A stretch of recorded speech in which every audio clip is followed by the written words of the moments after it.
Сәлем баршаңызға, қалдарыңыз қалай? Бүгінгі күндеріңіз сәтті өтсін. Бүгінгі тақырыпты бастамас бұрын каналға тіркеліп, лайк басып, комментарий жазуды ұмытпаңыздар. Бүгінгі тақырып: арбаға таңылған жігітке тұрмысқа шыққан қыз жұрттың жүрегін елжіретті. Бұндай қыздар өте аз. Арбаға таңылған жігітке тұрмысқа шыққан қыз жұрттың жүрегін елжіретті. Әлеуметтік желіге тараған видео көптің ықыласына бөленіп, пікір жазушылар қызға тәнті болып жатыр, деп хабарлайды Эксперт.кз. Арбаға таңылған жігітке тұрмысқа шыққан қыз мұндай шешімге қалай келген TikTok желісінде көрсеткен. Оның пікіріне жазып жатқан жұрт қыз бен жігітке бақыт тілеп жатыр. Егер жігіт қызды сыйлап, шын сүйсе, онда бәріне барады. Мына жігітке дәлел. Қыздарға шын махаббат болса, ешқандай сылтау іздемейді. Қыздарға сөз емес, іс керек деген осындай болады. Бақытты болыңдар, сіз сияқты қыз көп емес, деп жазып жатыр желі қолданушылары.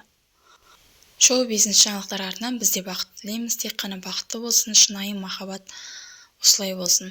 Соңына дейін тыңдағандарыңызға көп рахмет. Лайк басып, комментарий жазып, каналға тіркелуді ұмытпаңыздар, қыздар.